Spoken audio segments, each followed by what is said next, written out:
Welcome to Remarkable Retail Podcast, Season 9, Episode 2. I'm Michael LeBlanc. And I'm Steve Dennis. In our first guest episode of the season, we are bringing back Sucharita Kodali, Vice President, Principal Analyst at Forrester. She is one of the most respected voices in retail with one of the most respected organizations in the business, as I said, Forrester Research. To say Sucharita is a friend of the pod and ours isn't maybe saying enough. She was our very first guest over 200 episodes ago, September 29th, 2020. Yes, it seems pretty crazy that we have been at it this long, but I've known Sucharita for a number of years, and she's been very gracious with her time, not only coming on the podcast as our first guest, as you mentioned, also she came on first book launch event that we did, and also wrote the introduction, the foreword, I should say, to Remarkable Retail. So yes, long-standing friend of the pod, long-standing friend, and absolutely one of the most interesting, clearest thinkers in retail. If you don't know Sucharita, she has a background in retail and is now a retail analyst. So she's been on both sides of the table. So brings always a valued and unique perspective. We'll get to that, talking about all kinds of fun things about retail tech and the future. And anyway, great to have her back on. Now, in a couple of weeks, you and I will be together again. Looking forward to that, in Dallas at the RevTech Summit, recording some episodes in the Scratch Event DJs podcasting studio. Tell us about RevTech. Well, RevTech is an early stage seed capital venture firm focused on retail technology primarily. They've been around, I guess, about 10 years now. I was involved with them really from the beginning as a mentor and advisor. They've also been putting on this Rev Retail Summit for a number of years. I think probably skipped 1 year during COVID, but it's a great event. A lot of interesting panels and breakouts and all those kinds of things. So we'll put a link in the show notes about that. But I'll also be doing a session there, as I have a couple of times. This time, my session is called Seamless Commerce, Tying Online to Brick and Mortar. And I've got a really exciting panel. Gretchen Gantz, who's been on the pod before. She's the EVP of Strategy and Analytics for the Container Store. Also, Josh Friedman, who is Head of Digital Strategy and Transformation for Ulta Beauty. He's also been around the retail industry, as Gretchen had, in a number of different capacities for quite some time. And Greg Merrill, who until very recently, like a month ago, or maybe a week ago, was the global head of transformation for Nike. So some really interesting folks from really interesting brands doing interesting things. I mentioned Scratch Event DJs as our podcast studio sponsor. Scratch Event DJs curates talent from its proprietary network of top local DJs to deliver in-store experiences that keep people coming back for more, for any event, anytime, anywhere. Reach out and thank them for their support. Now, before we get to our fascinating interview with Forrester's Sucharita Kodali, let's dive into the week's most important retail news, brought to you by Scale, the world's fastest growing enterprise commerce platform. You can learn more about their solutions at scale.com. That's SCALYE.com. Fantastic new partner. Something that's on many people's minds after this week and heading to a conclusion pretty soon, the U.S. election. And I suppose we'll be hearing a lot about the state of the economy, particularly as it relates to inflation. And we've got a couple of pieces of news this week to tie into that discussion. What have you heard and what do you make of it? Well, it's mostly good news on the inflation front. Inflation continues to moderate in the U.S. The biggest challenge right now really is the cost of housing, which is remaining stubbornly high. So that's not so easily fixed given the supply and demand situation. But more particular to retail, one of the things I thought was more interesting and specific to retail is that prices in online grocery fell 3.7%. Now, online grocery is a relatively small percentage of all grocery, but those sort of drops imply, I think, a little bit of relief, at least to people on the second most important thing they spend on, housing being the highest, but typically food's about 11%, I think, is the amount I've heard. People will start to notice that, as well as gas prices generally are also coming down. So, it's slow, but definitely heading in the right direction. Speaking of Forrester and Amazon and Walmart, we talked about them in our first episode of how well they've been doing. And Forrester just released a very interesting prediction. Talk about it. Well, just quickly, we've talked not only last week, but in earlier episodes about the winners and losers more broadly in retail, but kind of the consolidation of spending in certain areas. And what Forrester predicted is that Amazon and Walmart will grow to capture 1/4 of all U.S. retail sales by 2029. I mean, that's pretty staggering to think about, just two retailers commanding that kind of market share. So we're on, I think, a pretty strong trend to more consolidation, more concentration of spending, at least in the U.S. More about Amazon. There's a couple of Amazon pieces of news. I mean, they're always putting out a piece of news, but a couple really attracted your attention. Talk about their investment in the UK. Well, it's always, it seems staggering to me, the kind of money that Amazon invests more broadly. And this particular thing is they're going to invest over $10 billion just in the UK for new data centers. So, when you think about companies trying to keep up with Amazon, with Walmart, the scale, the scope is just phenomenal.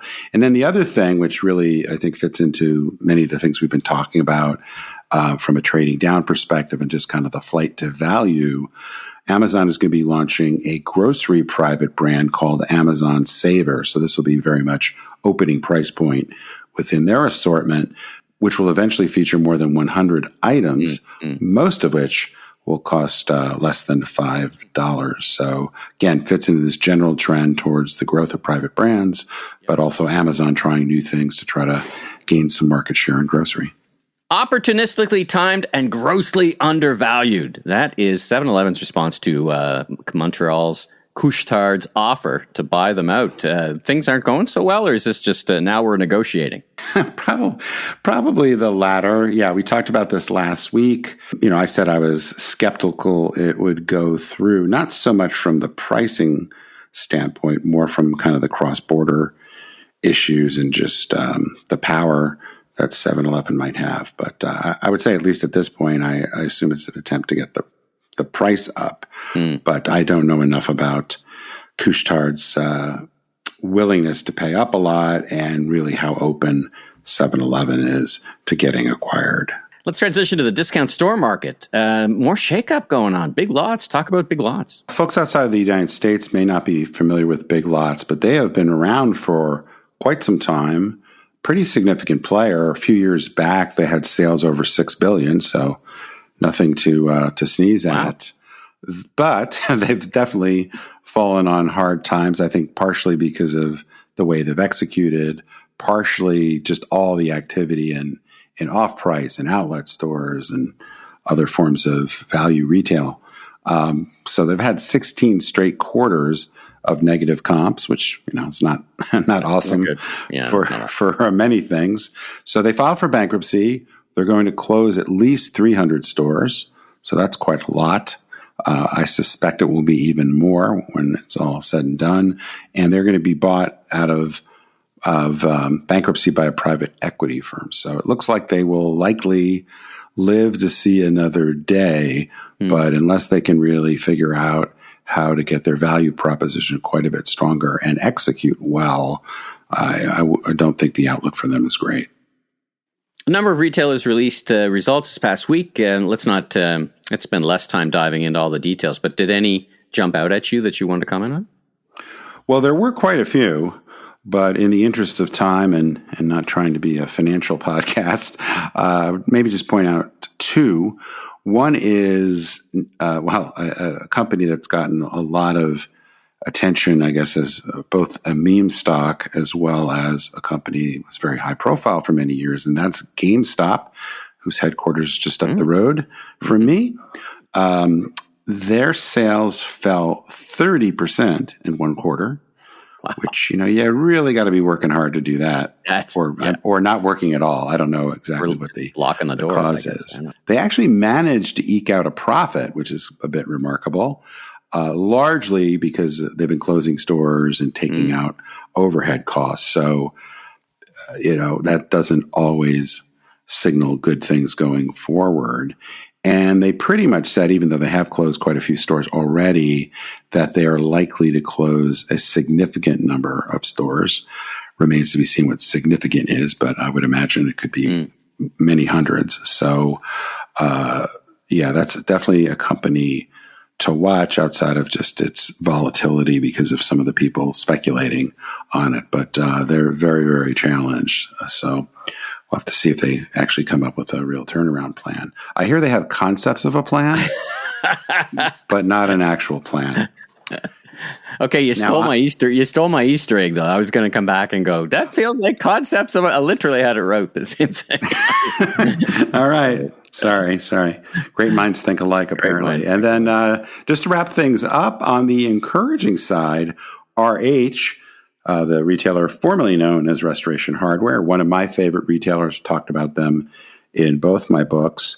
Their quarterly results weren't amazing in that they're still struggling to really get the top line moving, but they are very profitable. Their profitability has come back a little bit over the last couple of years as the home market has gone through lots of struggles. We've talked about that a bunch of times, but their operating margins are still like 13, 14%. So that's quite impressive. But I think the main thing is they Gary Friedman talked both about how they're seeing a real turnaround in interest in the brand, and they expect their sales growth to resume quite strongly in the very near future.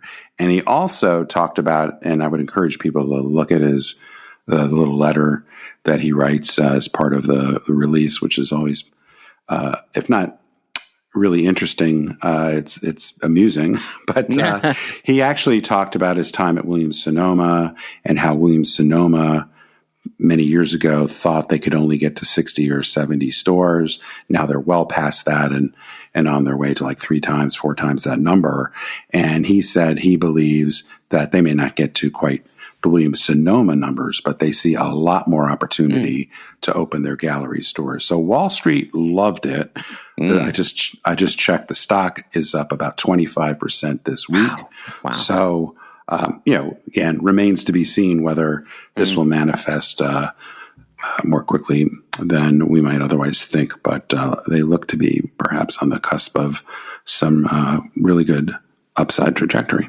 Dynamic market, all that GameStop money just flows over into RH. See how that works? There you go. That's capitalism right there, right in this episode. Something like that. That's it for the news. Once again, brought to you by our great new partners, Scale, world's fastest growing enterprise commerce platform. Let's get now to our conversation with the one and only Sucharita Kodali. Well, welcome back, Sucharita. Thanks so much for joining us on the mic here in our 9th season. How are you? I am wonderful. Thanks so much for having me, Michael and Steve. I am looking forward to our call today. We have very fond thoughts about you as a big partner early on in the pod and continuing to be such a bringer of insights to the industry. So again, thrilled to have you back in the mic. Now, I don't know if there's anybody out there who doesn't know you, but let's assume not everybody does. You almost needs no introduction, but tell us a little bit about yourself and personal professional journey. You've both got retail and analyst chops and what you do at Forrester. Oh, you're too kind. I think that, thank you for assuming that. I'm an analyst covering the retail and consumer sector at Forrester, which is a technology research company. I live in Charlotte, North Carolina, so I work remotely and have worked remotely long before the pandemic. What I do is I work with retailers, brands, brand manufacturers, solutions providers, technology companies, as they craft their digital and technology journeys. So I came out of the retail world before I'd been at Forrester now 18 plus years. I always have to remember because it's, kind of when my eldest was born. So kind of that, however how old she is how long I've been at Forrester. But for the decade before that, I was in the retail world and I was lucky enough to have a variety of different experiences in department stores and big box stores, startups, companies that have not survived, companies that have survived, like Disney. So it's been a variety of experiences and and it's been great to see how the industry has evolved. But it, it's a lot of those early experiences are what enable me to ask the questions that, kind of help my research at Forrester now that's been, kind of most valuable in what I did before. Well, it's great experience, and there's so much I'm sure we could talk about. I was reflecting and getting ready for this interview, and many listeners will be shocked to know that I actually prepare for interviews, but, I'm breaking a little news there. But as I reflected back on when you joined us on our first episode of the podcast, I think it was like 4 years ago, almost exactly 4 years ago. Even though 4 years... That was during the pandemic and just about the time your book was coming out, right? Correct. Yeah. It was simpler times, maybe, as well as more complicated times in a lot of respects. To a certain degree, that doesn't seem like that long ago in the long arc of retail. But of course, quite a lot has happened, the pandemic being part of that. But we've seen this acceleration in e-commerce, this big shift to digital shopping journeys, use of smartphones, more blurring the line, a whole set of things that we'll get into a little bit more. But sometimes we just like to so-called chalk the field, get our terms straight. And I feel like sometimes the distinction between what people refer to as e-commerce or online shopping versus digital commerce gets a little bit murky. I tend to think of e-commerce as or online shopping as the transaction actually being done online, as opposed to digital commerce kind of being the broader ecosystem where people might be going online to research, but ending up in the store. But just as we get into the semantics, just quickly, do you sort of see it the same way, or how do you kind of chalk the field in terms of this e-commerce language, digital commerce language? Yeah, almost exactly the same, Steve. So this is why I enjoy talking to you. It's always reassuring, makes me think that I'm not crazy and alone. We're all crazy together, which is a beautiful thing. which could also be the case. Yeah. So I agree with you. E-commerce is the transaction completed either online or a mobile device or a desktop device online, I should say. And it could also be an in-store pickup where you completed the transaction online, the fulfillment, we're kind of agnostic to where the item is actually fulfilled. And then there are so many different words for it. Cross-channel sales, online influenced offline sales, I think is the mouthful that we sometimes title Forrester's forecast with. But yeah, it's the influence where somebody researches online. It could be anything as deep as price research, or you're looking at what your consideration set is, to something as perhaps light touch as a store locator, or is this product kind of located, is this product in store or in stock at this moment in time, which actually I would argue is a really important thing.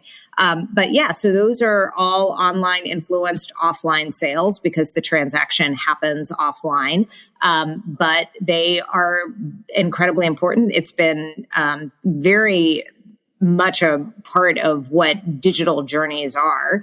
And our estimates are that something like, if e-commerce at this point collectively across all different retail sectors is maybe 15 to 20% of sales, online influenced offline sales are like 70%.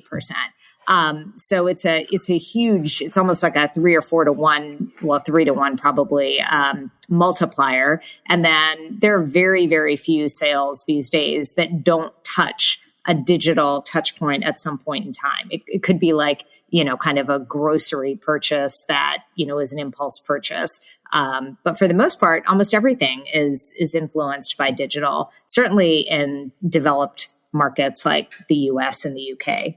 Let's unpack that a little bit, that being commerce or e-commerce or digital commerce. And let's start with Amazon. I mean, it's not like they're not a commented upon organization, but when you think, with your 18 years of experience, when you think of Amazon, the obvious things, they're big, they continue to grow, they're multifaceted. What do you think we should be paying attention to with that retailer? Amazon has evolved so much in kind of since its inception, from, of course, the categories that it sells to how it sells to, kind of being a market creator in many cases. I mean, they, for all intents and purposes, really accelerated the idea of marketplaces, at least in North America. One could argue that some of the Asia Pac and, other merchants did similar things overseas. But, kind of even though eBay may have been first to the marketplace, or there may have been even predecessors before that, Amazon was the one that really took it to the next level and created this flywheel. That was, always the vision of Jeff Bezos on the napkin, was that, more sellers gives you more selection, gives you, kind of a better ability to price better across the ecosystem. And the seller is the marketplace. So they were marketplaces. They've morphed into, kind of true technology, more, kind of, and I say that to distinguish themselves from retailers through its cloud business. And now there's its advertising business. So I would argue in many ways, Amazon is no longer really a B2C company. It's the true power of the business is actually its B2B efforts. So that's one thing. And I also think what's interesting more recently, and this sort of coincides with the last few years, is that it's almost like there were the before Jeff Bezos years and the after Jeff Bezos years. And I do think it's a different company with Andy Jassy. I think that it's actually more, it's dismissing some of the programs that may not have made sense. Sure. It's trying to focus a bit more on profitability, just even things like some of the focus on fulfillment and fulfillment centers and not necessarily just giving everything away at all costs to anybody. Yeah. I think that it's more focused on the profitability. And that's definitely been better for shareholders. I think it's better for the industry too, because there's not this crazy, kind of irrational worry of having to just do everything at all costs to not lose share to Amazon. Well, they were such a disruptor, both in a positive and negative way. If you think about the grocery industry, when they announced they were buying Whole Foods, billions of dollars were suddenly lost because Amazon's getting in the business. Yet, 10 years later, they really struggle, I think, to get that right. I mean, your observations about pre and post Bezos are very, very insightful because they take a different approach. Let's talk about, I don't know, if you and I were talking 10 years ago, we'd be talking about is Alibaba the next Amazon? But now we've seen this historic growth of Temu and Shein, which do kind of get at some of the foundation of their vendor base at least, and certainly growth. Somebody's buying all that stuff. What do you make of that? It's been fascinating because a lot of it is also information which has been fed to us by indirectly. Kind of it's been fed to us by either people at those companies with a vested interest in communicating how successful they are, or in third party app providers that that claim to see growth from their panel data, and then kind of also want to get some attention. So and then of course you also see some media reports of things like how much Temu is spending on Facebook marketing or on Super Bowl ads. And number one, right? Yeah, they're the number one last year. The number one they've just $2.4 billion. spent an incredible amount of money, and kind of it at least from a mind share standpoint, it seems to be resonating with American consumers, both Temu and Shein. At the same time, there's a lot of backlash. There's backlash from environmentalists. There's backlash from government regulators. There's backlash from competitors. I mean, you remember there was that Stop Shein Now movement that had these mysterious backers that nobody knew who they were. So there's a lot that do you know who it was, by the way? Do you? No. Who was it? Was it? I don't know. Was it the NRF? No, I'm kidding. I don't know. Who was it? Shh, that's the secret. No, I don't think we ever really a quiet found out. cabal of retailers. Yeah, exactly. They certainly took umbrage. I mean, the industry certainly takes umbrage at at them as how they find the loopholes of leveraging both de minimis and the international postage rates. So it's really been been interesting to watch because that's how Amazon got started, was a little loophole in the tax system, right? So it's fascinating to bring that. And it's just, I just wonder how much longer they really have of a runway. You cannot forever spend $1 to lose $2, and that's essentially what they're doing. So I do wonder at some point, when does the runway stop? And, kind of, especially if some of these loopholes do get closed, or they already have like more FTC complaints than I think just about any other e-commerce company. So, there may even be a consumer backlash against this. So I do wonder, they're also, I would argue that they've been sort of the company that has been they are the companies that have been designated the successors to Alibaba by the Chinese Communist Party, because you kind of, if you look at Alibaba's stock, it just sort of plummeted just when Jack Ma started criticizing the government and was essentially excommunicated. And then you saw the fortunes of these other companies rise almost in lockstep. So, it's interesting. I think there's a lot about China that Americans don't understand. And there's a lot about the way that businesses and the digital businesses run that we don't understand. So that's and how much of it actually supports them, I think is underestimated. There's been so much hype and interest, I guess, around both of the major factory direct players. Are you predicting that we're going to see a significant deceleration there, or too soon to tell? Yeah, no, that's exactly what I think is going to happen. And that, you read my mind, Steve, because I think that that's actually going to be one of our predictions in our upcoming predictions document is that those guys will see a deceleration. Yeah. But I've been wrong before. So who knows? Well, we've never been wrong on this podcast, so keep and us, even if you are, nobody remembers. So.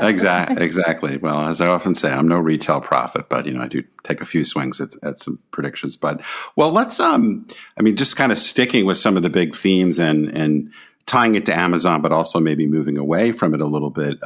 Lots of hype or lots of interest in retail media networks. We continue to see just enormous growth with the advertising business at Amazon.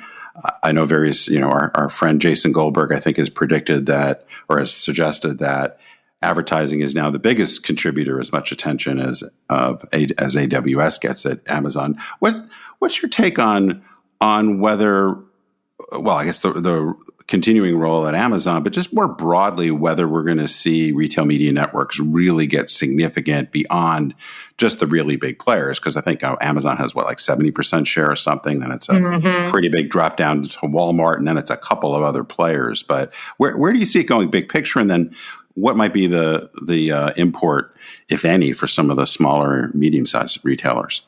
Yeah, that is the elephant in the room. I feel like I feel like all the other players beyond, kind of some of the big ones. So Amazon is the lion's share. And even if you were to add up like Walmart and Kroger and Instacart and Target, it would still be smaller than Amazon. But those are probably the other big players. Then you go much further down to the teeny tiny retail media networks, whose names shall not be mentioned. But I sort of feel like they're the Australian breakdancers at the Olympics, where, and the reason is thanks for giving us the title of the episode now too. We're going to have to work that in. Canada won gold in that. Canada won gold in that category, by the way. They think that they deserve to be there, but everybody else just, I think is sort of laughing at them. The reason for that is that they're just not big enough. They're not viable enough to have a retail media network. You need to have enough traffic, and none of them have enough traffic in grocery, especially, which is the primary category in retail media networks today, to be viable. And the place where they could play is offline or in their stores, but that's like not even in the cards because they barely are able to get a viable product even for their own websites now. So the only solution is really going to have to be some sort of a third-party aggregator that pulls all of those impressions together and creates almost, kind of a network that, brings together the brands, brings together the retailers, enables, kind of impressions that are non-duplicated, enables tracking and attribution in a way that makes sense offline. But we're not there yet. And maybe, I keep saying, there's going to be another, it's like the disruptor in our early days of the internet. I don't know if you remember, I don't think he gets enough credit for being a disruptor, but I think he was a huge one, was Michael Rubin, who started GSI Commerce, you'll remember. Mm-hmm. And the reason I say that is that when Amazon was first a player, what Michael Rubin saw was, I can help the rest of you be that for a price, for a heavy, heavy ransom, but I can help you do that. And he essentially took all of the, kind of the tier 2 players and gave them a shot. And, kind of that. And I think that there's going to be some entrepreneur in retail media who sees the same thing and gives these secondary players a shot. For a price. But, I think that's the only way that this is going to move forward. Otherwise, it is, retail media will die on the vine for everybody else, except for maybe, 3 to 5 big players, one of which is already Walmart.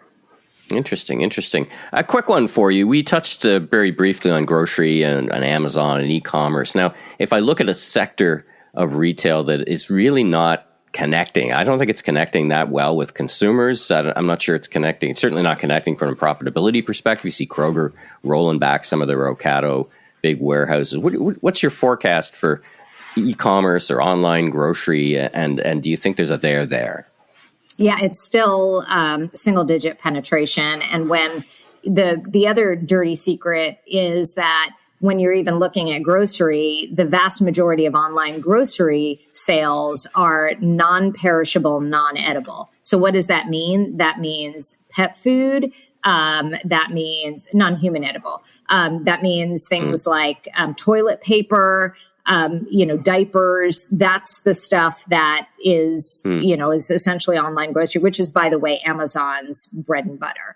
So in e-commerce. So that is, that's the truth. So where we struggle in online grocery continues to be in the perimeter of the store, all the fresh merchandise, the perishable merchandise, which is the biggest sector within grocery and overall, and it's the least penetrated online. And the reason for that is that the laws of physics have not changed in 20 years. It is not cheaper to deliver, and it is not easier to deliver. I mean, during the pandemic, there was, kind of a little bit of a window of opportunity because people couldn't physically go to stores, or they were at home enough that they could schedule deliveries in a way that made sense. But the truth is that even then, it's still really expensive to deliver grocery items, and it's really expensive to pick and pack grocery items. So even if you were to do in-store pickup, that's a cost that these retailers hadn't incurred before. And retail grocery margins haven't really gone up. Like they're still low single digits, even in spite of inflation. So because, everybody's got to pay higher wages, everybody's got to pay their suppliers more. So their margins haven't gone up. So, where are you left? You're left with the fact that online grocery is still not profitable. And there you go. Well, actually, Michael and I one time, though I'm trying to get away from propping up my ego too much, but at one point I thought we should do a I Told You So episode where we would go back to some of our earlier episodes where we talked about. You could do that like every month, Steve. Like there's just so much that retail, they keep thinking that, now is different. Now it's different. It's well, here's a request. Maybe you could get your friends at Forrester to do a graph of, just like everybody does the the growth of e-commerce over time on a sales basis. Maybe we could do it on a profitability basis. I think the that's might look brilliant. Actually, that's a great idea. All right. Well, I want credit for that. Well, maybe we could just spend 2 minutes, a little bit of a pivot here, but also an area where, at least historically, online penetration wasn't super high, was the area of luxury. Now, both of us spent a little bit of time in that industry. It seemed like, at least from a vendor standpoint, there was a pretty slow rate of adoption in e-commerce and kind of all things digital. But now it really seems like the pace has picked up a lot, where we see LVMH and others investing pretty heavily, both in their direct-to-consumer online presence, but also obviously in their own stores. What's your take about where the luxury segment is going, notwithstanding, some of the issues in China or some of the issues in kind of a discretionary spending slowdown? Right. And, and the truth is, there continue to be holdouts. If you look at really, really high-end watches, as an example, it's not like you can just easily buy, kind of a Rolex that's, kind of a new Rolex from a website anywhere. You could probably buy it, kind of after it's been kind of resold somewhere, but kind of the luxury watches has been definitely one holdout, as it really have, kind of, it's pretty hard to get even Hermes merchandise still online. It's always like a hit or miss there. So I think that what luxury has seen is that they've seen the decimation of department stores now, kind of especially in North America, although, I think globally some of the department stores and malls continue to be fairly resilient. But, in the United States, their channels of distribution have been challenged, and you have direct to consumer being something that nearly all the top luxury brands have invested in and realized is important to them for the sake of their consumer and their shopper. Now, I think that the pandemic was a little bit of a, through a curveball and everything, because it was like, well, if you can't go to the store, our thesis of touching and feeling things was maybe a little bit oversold. So I do think that it made them aware of the reality of just how many people, regardless of, certainly in higher end socioeconomic demographics, were purchasing online and looking for, kind of products. And given everything from the increasing ease of cross-border, also unified pricing, that a lot of the luxury conglomerates, I think, have also leaned into. I think that all of those have been factors that have led to more of a focus on digital, just as an area of greater investment. I'm sure that, kind of as we dig into their numbers, they're seeing more and more greater penetration online. They're not seeing any decline in margins as a result of selling online.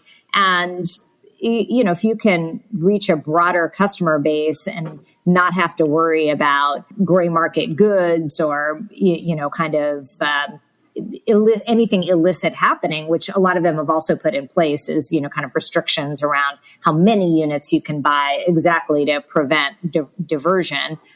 I think that all of those have been factors that have catalyzed this. It was inevitable. It's not like grocery. They're the opposite of grocery. They can ship things profitably. They have been shipping things profitably. It's not, you go into a store, their inventory is so shallow. If you want something, you often had to get it shipped anyway.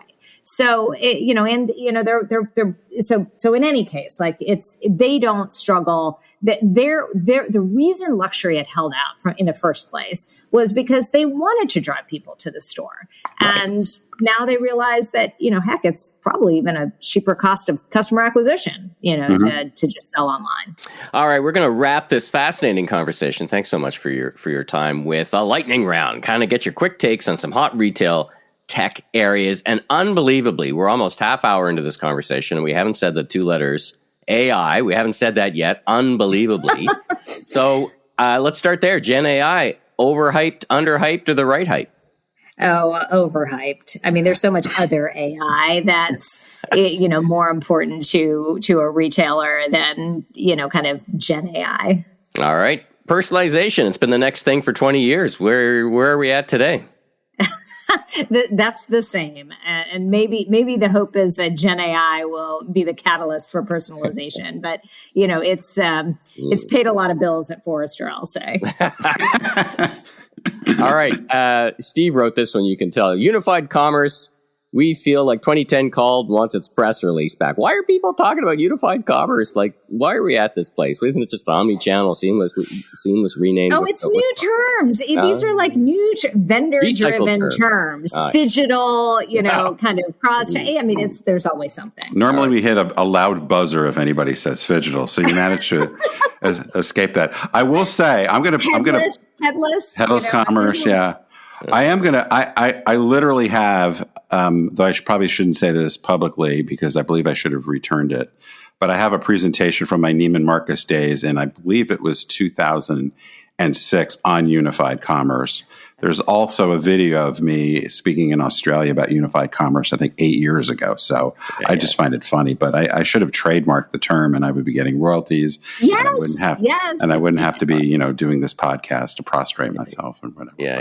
And he's wearing bell bottoms too while he's doing this. Exactly.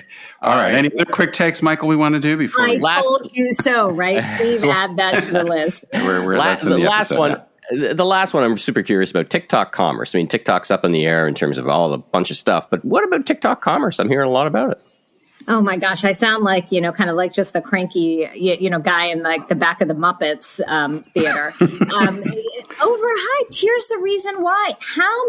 Everybody and their grandmother has tried social commerce and it hasn't worked for anybody. Like, do you really think that TikTok is that different? I mean, remember, like when Facebook was at its peak, everybody thought the same of Facebook commerce and Facebook stores. And now, what I do think that TikTok potentially has that Facebook never did was a search engine.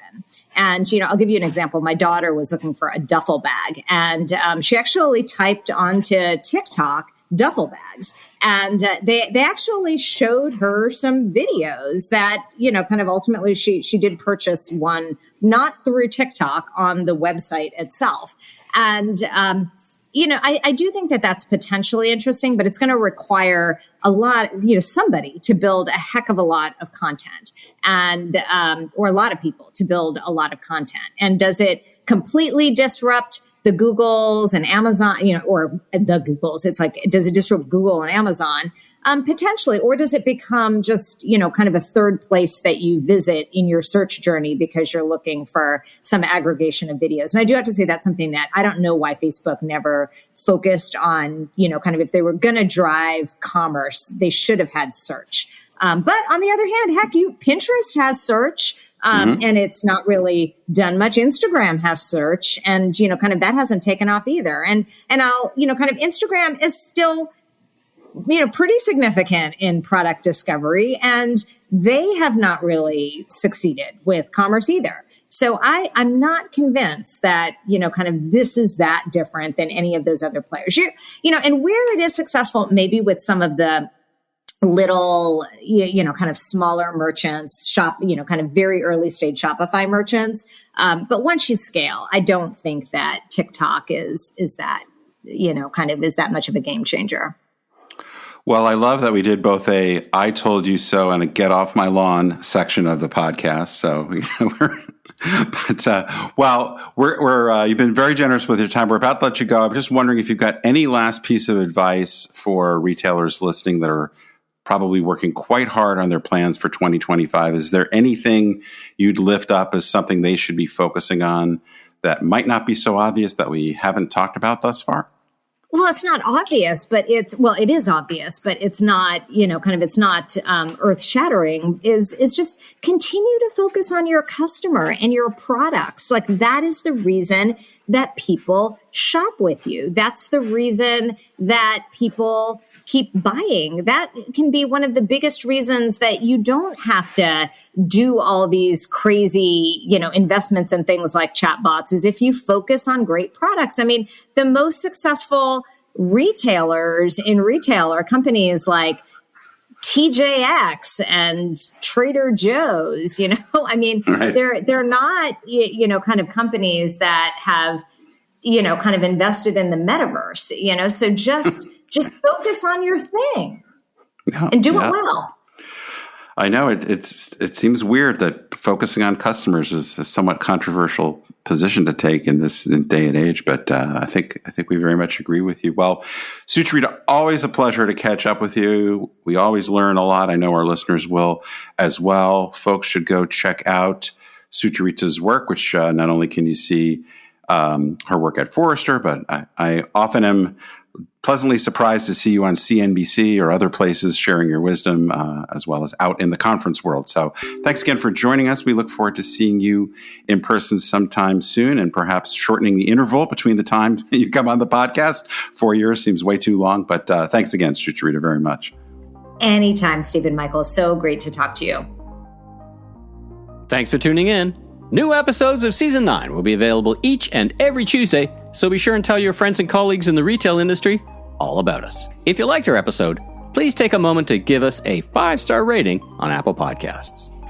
And I'm Steve Dennis, strategic advisor, keynote speaker, and best-selling author of 2 books, Leaders Leap, Transforming Your Company at the Speed of Disruption, and Remarkable Retail, How to Win and Keep Customers in the Age of Disruption.